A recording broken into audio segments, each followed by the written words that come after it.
Hello and welcome back to the Stronghold. I'm the Magi, and recently we did a midweek magic that was all access Explorer. Back, I think it was like the first week of December. And at that time, I recommended doing Greasefang because it was not only one of the top decks in the meta, but it was one of the most expensive decks in the meta. And apparently, a lot of you guys really enjoyed that deck. I've gotten a lot of communication questions asking, can this deck be done on a budget? And to be honest, at first, I really just kind of ignored the messages and didn't pay it much mind because honestly, I didn't think it could be done. That is until recently. Before we get into all that, take just a second and smash the like button. Truly, it'll only take a moment to do all of those YouTube things, and it really helps the community. Speaking of community, if you haven't been seeing our community updates, take a moment, tap the bell icon, and update your notification settings. There's a lot of great information, and your voice can help shape the future of the channel. Now, what were we talking about? Oh, yeah, right. Now, like I said, the Greasefang deck is definitely one of the most played decks in the Explorer meta at this time. And really, I think the only reason it's number 3 right now is because there's so many budget decks in the Explorer meta because it's so new and it can be kind of hard to break into that meta, and a lot of people are choosing to go monocolor. The Selesnya deck, for instance, that you see there is really just mono white angels splashing green for Coco. Then, of course, you've got the ubiquitous mono red builds, multiple mono greens, mono black, mono blue as well. In fact, if you look at the top 12 decks or so in the Explorer meta, you've got the Greasefang deck, you've got a couple of Rakdos builds, and then you've got a weird 5-color combo thing that has just recently popped up. And literally everything else is monocolored decks. And again, I think that's more out of necessity right now than necessarily it being the best deck. I do think the Greasefang combo is one of the best decks in Explorer and well worth your time and consideration. And for those of you who did not see that deck list on the Midweek Magic, of course, it's in my archives. You can jump back and watch that video if you would like to get the full breakdown. But it is basically a combination about using Greasefang to cheat out overpowered vehicles and smash your opponent's face. And it does it very, very effectively. And by golly, it should, because it's got 47 rares and 2 mythic cards in the build. And for a lot of budget players, that just pushes it way outside the realm of possibilities. Now, granted, a lot of those rares, of course, are dual lands. And really, with the 3-color deck, you're going to need some dual lands to make it work. But if we could go from 3 colors to 2 colors, we could definitely make this much more accessible, and maybe we can find some substitutes for some of those high-powered non-land cards that we see in the deck.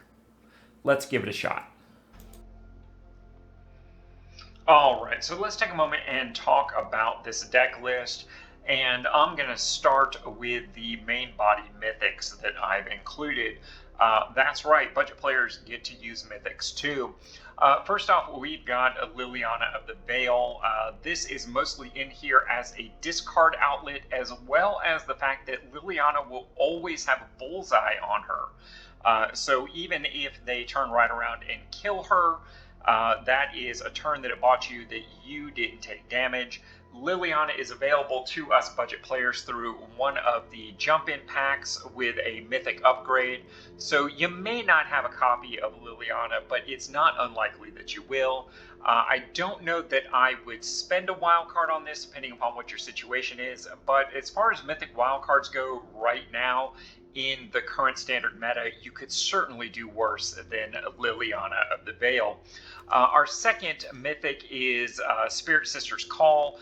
This enchantment allows you to target a permanent card in the graveyard. You may sacrifice a permanent that shares a card type with the chosen card. If you do, return the chosen card from the graveyard to the battlefield. Of course, we are going to be targeting Greasefang and sacrificing one of our 1 or 2 drop monkeys in order to get Greasefang back. You won't always play this, but I know you have a copy of it, and it does fit the deck pretty well. Depending upon how much of a speed factor you're encountering in the mana, this might be a very cuttable card for you. All right, from there, let's talk about the rares in the non-land portion of the deck. Of course, we have the signature card, Greasefang. I'm running 3 copies. Mostly, I am doing that for testing purposes. 4 obviously would be better, but what I am finding in testing this deck is it's not really that hard to find a Greasefang by turn 3 in most games. It's just really not. The harder aspect that I'm running into is putting something in my graveyard for Greasefang to target. So by cutting 1 copy of Greasefang, not only is that a rare wild card that we're not spending, but it also allows me to free up a slot to put more vehicle targets in the deck. I think that's a good thing. If you are around during Kamigawa, it is not at all unlikely that you already have 1 or more copies of Greasefang. So really, that could bring the wildcard count on this deck for rares down to just 2 for many of you. Now, going beyond Greasefang, we have some recursion going on. The last rare is Can't Stay Away. This is from Midnight Hunt. It basically lets you target a creature with 3 or less, aka Greasefang, and return it from the graveyard to the battlefield. It is also a flashback for 5, so you can cast it a second time if need to, or if it gets milled into your yard, it's fantastic. If you don't have a copy of this already in your collection, I don't know that I'd spend a wild card on this, because you can certainly do similar things. Other recursive cards in here are Patch Up, which lets you return not only Greasefang, but maybe some of your early mill factors going on. And also No One Left Behind similarly lets you target Greasefang directly to the battlefield. And as Greasefang is 3 mana or less, this will always be a 2-drop spell for you, not a 5. Pretty darn good. Now, as I said, the hard part about this deck is getting the cards we want to target into the graveyard. So for that, we are running Gnawing Vermin. Rafine's Informant allows you to discard a card off the Connive. Fake Your Own Death is strictly recursion for Greasefang. Undead Butler is more mill effects, and that is the standard playable cards. As far as what we're targeting in the graveyard from standard, we're looking at 4 copies of Thundersteel Colossus, a 7/7 Trample Haste common from Kamigawa. Probably a card that you have easily in your collection if you were playing during Kamigawa. Otherwise, well, we're talking about some common wild cards. And if you're interested in this version of the deck, that might be an investment to test this out. But be forewarned, other than this budget version of the deck, you will probably never play these cards. Rounding out what's in the standard collection. Oh, I completely forgot about a rare. I'm so sorry. Soul Ripper is another one of our vehicle targets in here.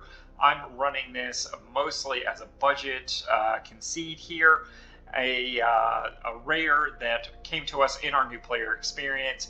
And depending upon when you joined Arena, you may have received 2 copies on that instead of the 1. Cut Down, I believe, is the last card we have to talk about. And of course, that is just basic removal on turn 1 or turn 2 to buy you a little bit of time. Cut Down can also be used to target some of your own creatures. Undead Butler would allow you to recur one of your Greasefangs that's gone to the graveyard, and we have some other creatures that do mill effects when they go to the yard. Before we go, let's talk about the mana base here. We kept it pretty basic. In fact, there's 18 basic plains and swamps here on the field. We are running the Kamigawa Legendary Black Abandoned Mireland, mostly because it has a mill effect. The white one also is not bad if you're looking for an additional way to do damage. If you have a copy of them, run them. I don't think I would run more than one.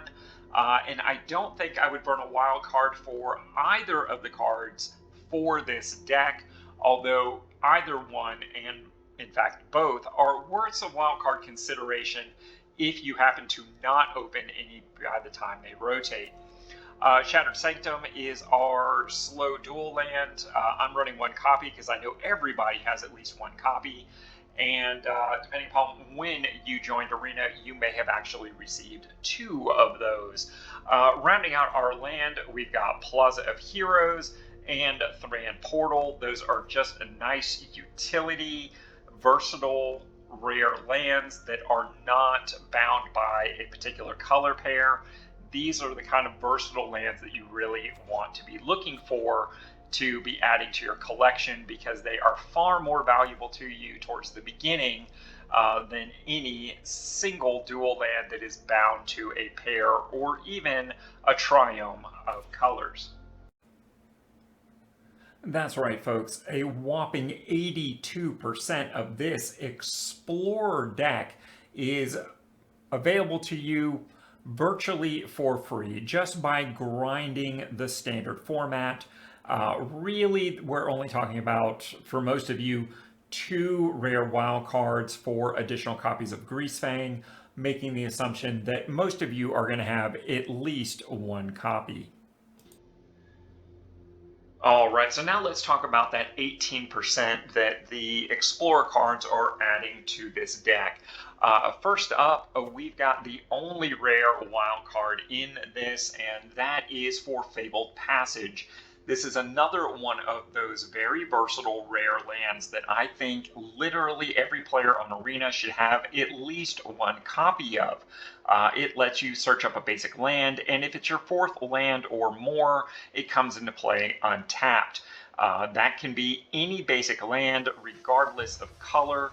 So it is a very solid fixer, and will probably go in every Explorer, Historic, or Historic Brawl deck between here and the foreseeable future. If you don't already have a copy of this in your collection, feel good, burn the rare wild card, and never look back. From there, we've got the other card that I consider sort of a must here for this particular deck. And really, if you want to play any sort of Reanimator style deck, this is kind of a must-have, whether that's going to be Greasefang or just a general cheaty Reanimator. 1 mana, 1/1, an uncommon zombie creature. When it enters the battlefield or dies, mill 3 cards. So you play this on 1, you mill 3. You chump block it on turn 2, you mill another 3. Very, very efficient, and that 3 is a much better rate than anything else you see pretty much on a common or an uncommon.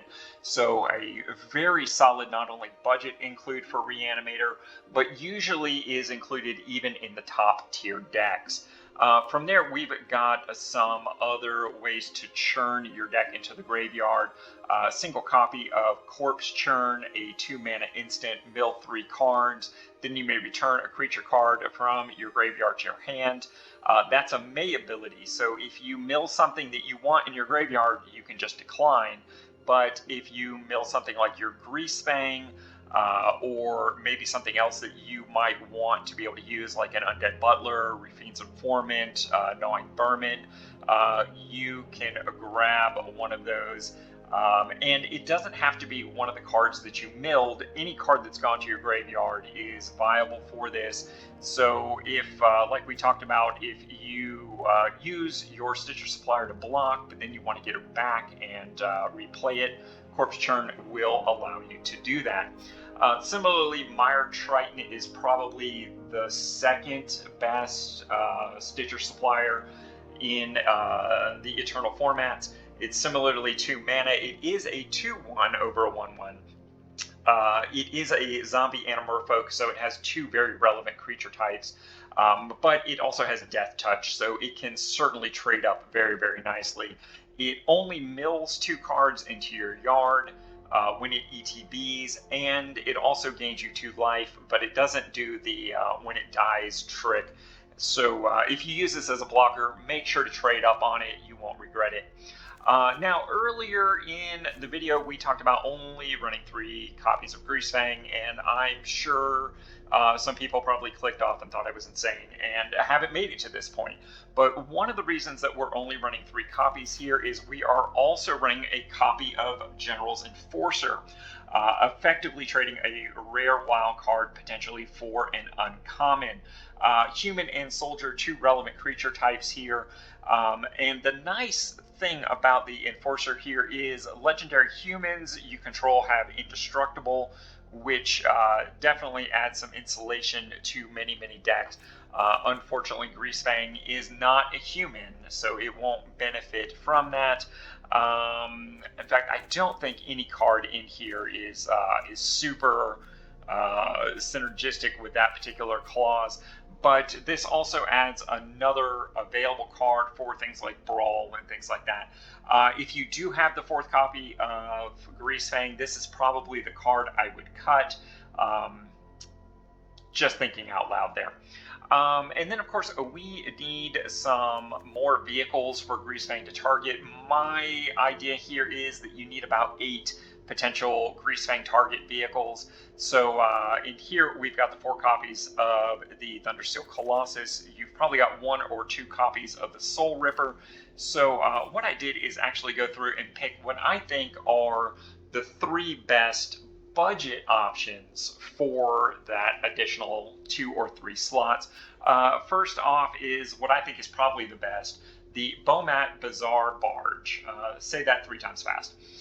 It's a 5/5 for 4, so it's a pretty good value. But hey, we're cheating it into play, so it doesn't really matter too much about value. But when it ETBs, you get to draw a card, and that can be absolutely busted when you're doing this over and over again. And as a 5/5, it's fairly fragile, so it's a good chance it's going to go to the yard, where Greasefang can just reanimate it again next turn and draw you another card, hopefully to protect your Greasefang. From there, we've got Iron Tread Crusher, a 6/6. It's just a little bit beefier, and it's a nice thing to maybe pick one-ofs here, because you're adding more value to your Brawl collection. Certainly, I would consider running 2 copies of the Barge over the Crusher. You are going from a common wildcard to an uncommon, but might be worth it if you really like the deck. Last up on the hit parade is another one of the valuable uncommons here, a 6/1 here that has trample and haste on its own. The haste cost is not really that important because Greasefang gives haste, but this does have trample, so chump blocking it really doesn't do much good. And the 1 power on this means that it is almost certainly going to die against any block scenario, which then sets it up to happen again the next turn, care of our boy Greasefang. So that's the overall deck. What do you say we take just a moment and talk about some other viable vehicle options for the deck? All right, so if you're not looking to invest in those Explorer commons and uncommons for the additional vehicles for the deck, here are some things that are available in Standard that you might want to give some consideration to. Something like Mysterious Limousine came to you in your new player experience. It's only a 4/4, but you already own it, and you won't need to chunk in a wild card on that in any capacity to run 1, possibly 2, depending upon when you joined Arena. Additionally, things like Mobilizer Mech and MindLink Mech, both available in various draft formats in Kamigawa, as well as I think there is a jump-in deck that features 1, if not both of these, and the evasive quality on this can be quite nice.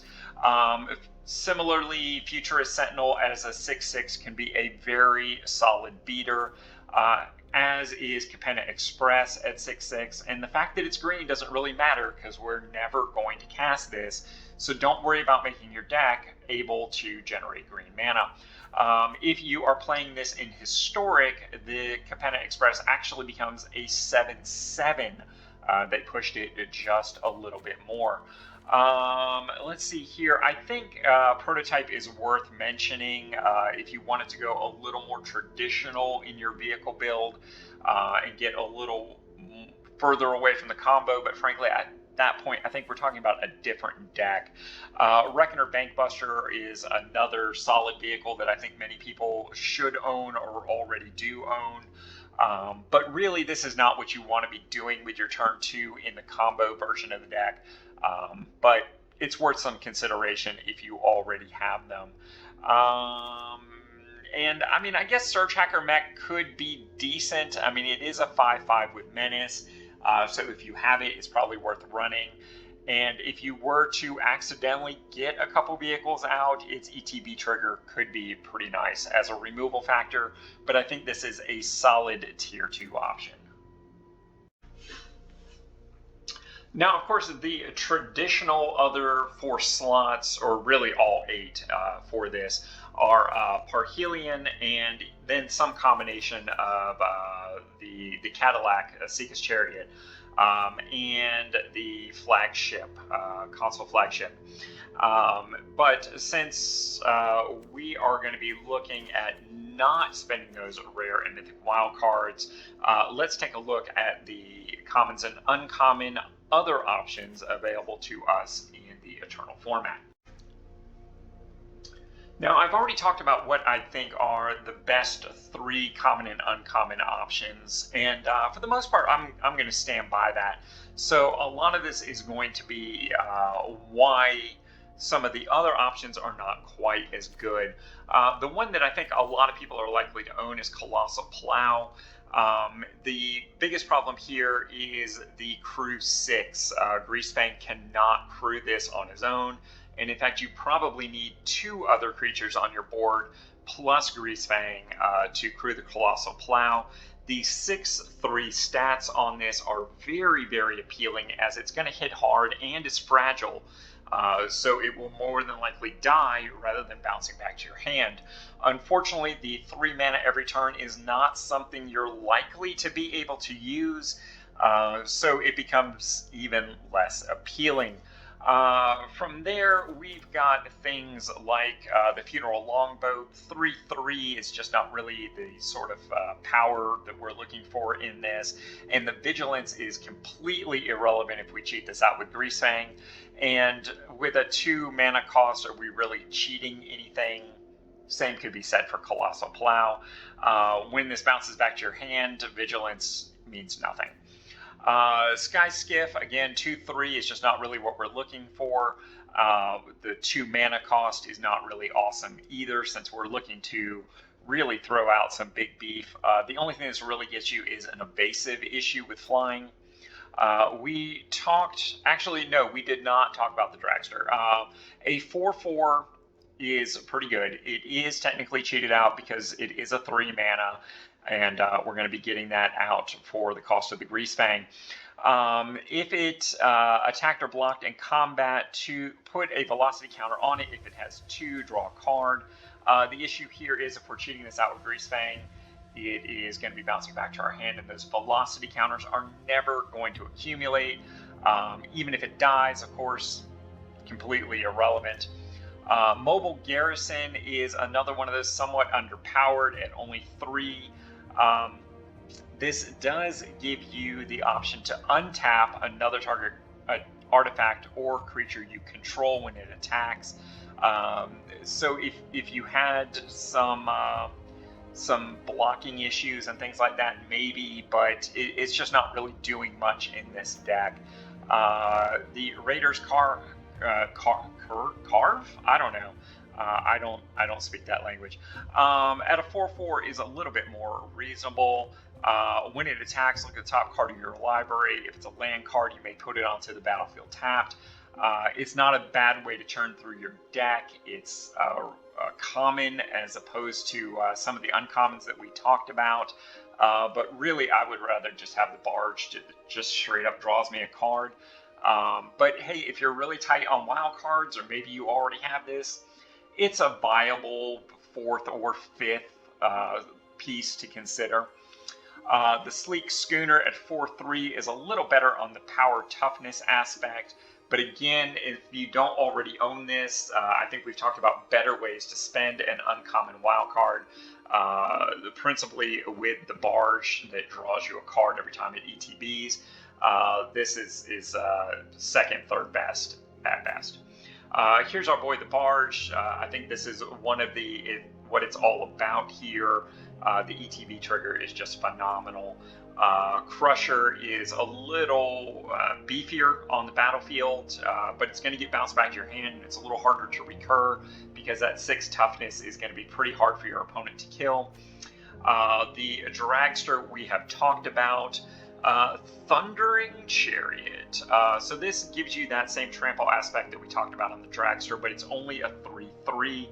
And it has first strike, so more than likely this is going to bounce back to your hand because the combination of the 3 toughness and the 3 first strike power is going to make this pretty hard to kill. Of course, that could have its advantages, but if you're looking at spending an uncommon wild card, again, barge is where you want to be. Untethered Express, a 4/4 with trample. Pretty nice here. This is maybe option 4 or 5. Whenever it attacks, it gets a +1/+1 counter. So it's going to swing for 5 trample and then either die or bounce back to your hand if you cheated it in. Worth considering. Again, I think I would rather have the barge personally, but if you want to do 1 copy of barge and then maybe a copy of this for an uncommon wild card, I could totally see that argument. From here, we got Ballista Charger. When it attacks, it deals 1 damage to any target. Again, this is another one of those maybe toolbox things that could be nice in the right deck. If you're looking at tokens, if maybe that's the final damage that you're doing to an opponent, maybe you're weakening something. All in all, a fair choice, but I think you're getting into like option 5, 6, maybe even 7 for the uncommon wildcards here. So probably not worth the consideration. But if you do already own a copy, it's worth a potential slot to save you a wild card. The Dreadnought, a 4/6 with Vigilance. We've already talked about Vigilance is kind of irrelevant for the facts of this deck, and its 6 toughness is kind of working against you because it's going to be very, very hard to kill. So more than likely it is going to bounce back to your hand, making it harder to set up the combo again. But again, if you already own one of these, it's a wild card that you may be able to save, at least until you've tested this deck out and maybe know a little better how well this combination works and if it's the right sort of deck for you, in which case you can then spend a rare wild card for one of the more universally accepted vehicles for this archetype. Enchanted Carriage is another one of those cases that it just doesn't do quite enough for you. The 2 creature tokens that this is going to make is probably not worthwhile unless you're playing against some kind of control deck and those can start getting in for attacks. Again, I think we're probably talking about like uncommon wild card number 6, 7, or 8 here. And I think that puts it pretty far outside of the conversation. But again, if you already own one, it's worth throwing it into the deck to fill a slot and save you a wild card while you test out the archetype. Demolition Stopper is actually one that you see a lot of in this this archetype for a budget version. The 6 mana doesn't really matter. The crew 5 doesn't really matter, which is kind of the downsides here. It's a 10-7 beater. And if you've got an unopposed field, that changes the game mathematics from 3 turns to probably as little as 2. And it can't be blocked by creatures with a power 2 or less, which means that this comes down on turn 3. It's kind of unblockable. This is another one of those that I would consider in like 3, 4, 5. But again, it's very situational. It comes down to, is it going to be unblockable? And if it is, it's great. If they do have a way to block it or just remove it in response, it doesn't really do as much for you. I would rather spend that rare wild card on the barge once again, because it draws me a card. So even if they do instant speed removal my barge, it goes either to exile or to the graveyard. If it goes to the graveyard, it's set up to happen again next turn. And how much removal do they have? Eventually, through that card advantage and a War of Attrition, you're going to win the game with Barge, whereas the Stopper becomes less valuable as an unblockable creature the longer the game goes on. So there's some alternatives, and why I'm not recommending many of these, and why I made the recommendations that I did, as well as what may already be in your collection that might be worth some consideration. Alright, so before I take this deck for a spin and see how well it works, I have made some changes for me personally. The biggest one, I think, is with regard to No One Left Behind. I don't own 3 copies of this at the moment, and I don't really want to spend wild cards on a budget version of the deck when I can already build the fully powered version, particularly when those cards are in standard, and I know I'm going to end up with a full playset on that anyway. So I have dropped 2 copies of No One Left Behind that I don't own, and in place of that I am running 2 Gnawing Vermin and 1 copy of Emergency Well, just to kind of keep that same functionality. Now I know what you're thinking, that's 3 cards to 2 that was cut. I also cut the General, making this even more standard friendly, bumping that up 1 additional card. The mana base, because I am running those additional copies of Gnawing Vermin, I want to make sure I hit a turn 1 untapped swamp to be able to play some key cards here. So I have gone to 11 swamps, 6 plains, and I have also put in Iganjo Seed of the Empire because I already own the card.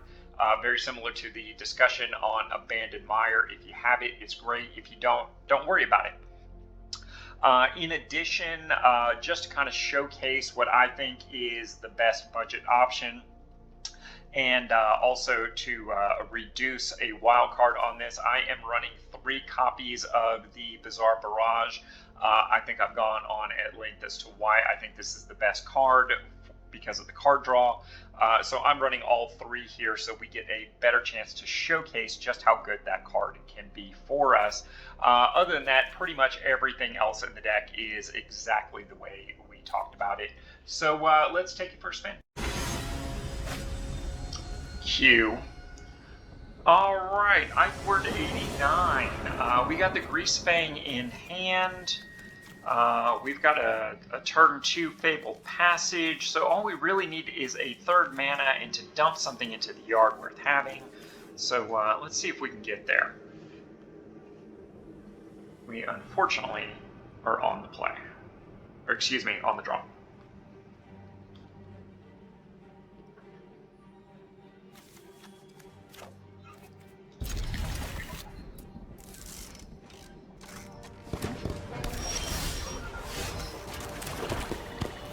Alright, we've got the 3rd land. We just need to get something into the yard. Does Vermin do it for us? Not really. Okay.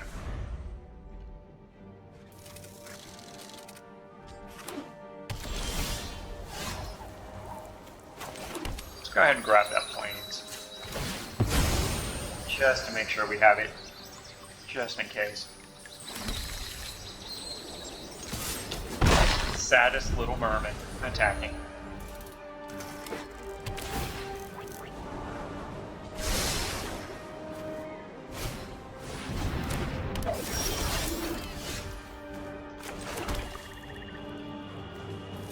Alright, let's try and stitch her. Still nothing. So we're gonna attack with the vermin. They're gonna take it. Doggone it. I really wanted them to block so we could fake our own death, just so we could get the recursion trigger. But it is what it is. We'll just block with supplier. Attack.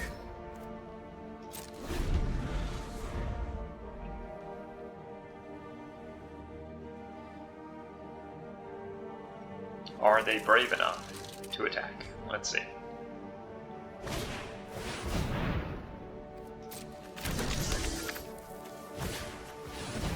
Another protector. Interesting. Or excuse me, inspector. Oh, that's interesting. Why didn't you play those in the opposite order? I will never know. Alright, there we go.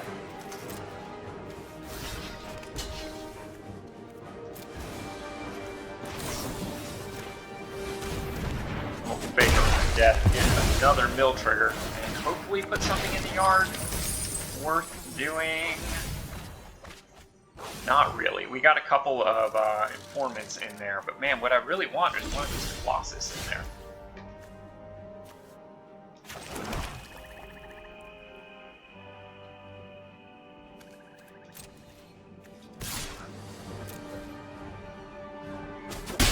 I had a feeling he wasn't going to block that. Oh well.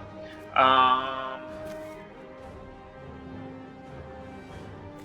mean, this just literally does nothing for me yet, right? Yep, unfortunate. Let's just enter. We has a treasure token. Forsaken Monument. Bang bang. They has the beats.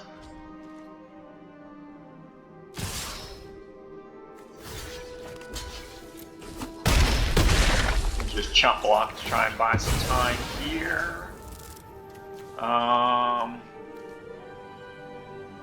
Has to be a creature I don't control. Darn. So yeah, let's go there.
Yay, stuff.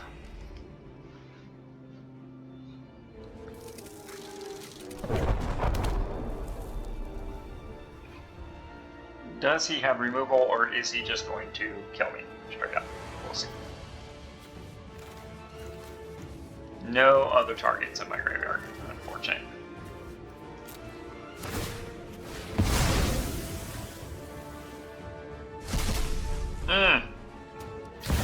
Luckily, I didn't actually have any targets in there. And, well, Ulamog. Yeah, I think we should.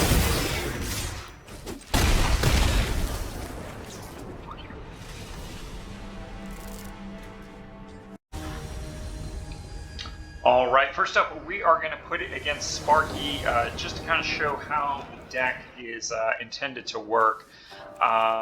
No Greasefang and 2 barrages in the opening hand.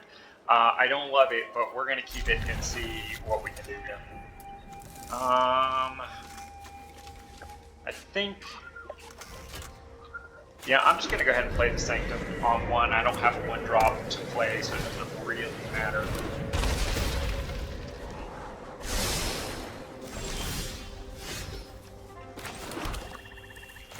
We'll Informant here. That'll let us drop one of the barges in the yard.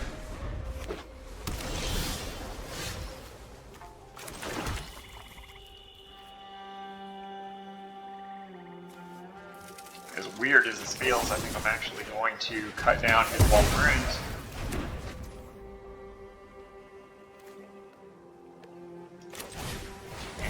Let's see if we can build something up here. Well, there's a Greasefang, not where we want it, though. But we do have Emergency Well that can bring it back to our hand next turn. So it's not ideal, but it's not terrible either. And really, we should do that on second main.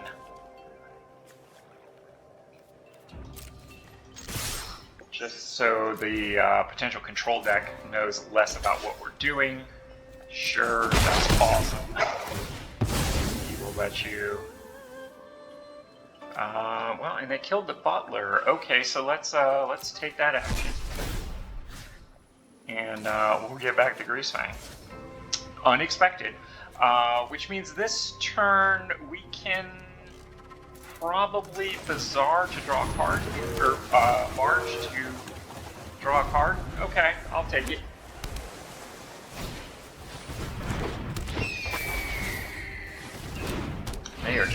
They're getting the cheap Air Force out. We might get overrun here. I think we Plains, and let's Greasefang.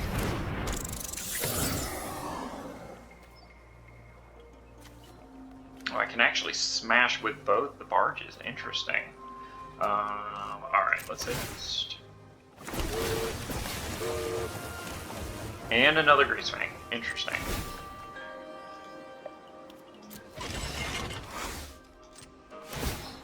Well, this is an outcome I had not expected, but it's a nice little bit of something. So they're either going to take 10... Oh, they took 10. Good gravy, what are they thinking? Do I want to get anything back? I mean, I guess I could pull the Undead Butler since I already have another Greasefang. Sure, why not?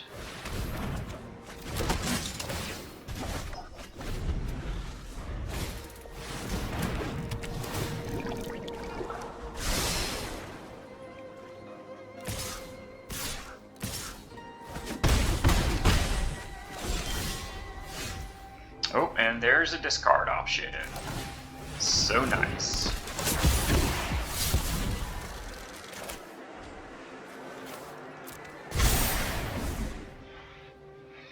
I guess we play a Plains and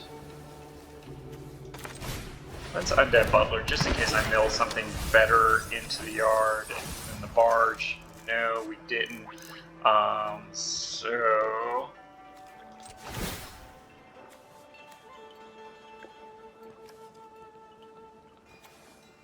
I think this is the one with Summoning Sickness. There we go.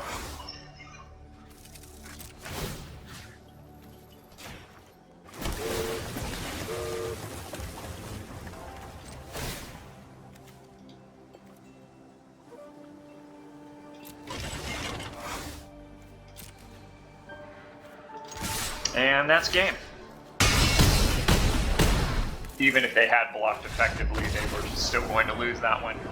So I think that gives you an idea of just how effective this deck can be. Of course, that was just Sparky. So what do you say we put it up against the Explore Play? Alright, so all in all, I like the deck. I think it certainly would benefit from a 4th copy of Greasefang, but frankly, we already knew that. I think maybe rather than focusing so much on recursive aspects like Emergency Weld, No One Left Behind, and Spirit Sisters, we probably need more ways to reliably mill things into the yard on turn 1 and turn 2. So maybe more options of Corpse Churn or Mire Triton and things like that would probably make this stronger. Another copy of Undead Butler, for instance. Those would probably go a long way, as would potentially additional copies of Liliana. If I had a way to discard my own Thundersteel Colossus, that game that we just watched would have been very different. So anyway, there we go. I think the deck has a lot of potential. I think it's a great budget way to start with the archetype, but it definitely has room to grow. And folks, before you go, make sure you've subscribed to the channel so you don't miss out on a thing. Because I know I can't change the Magic economy all by myself, but I think we can.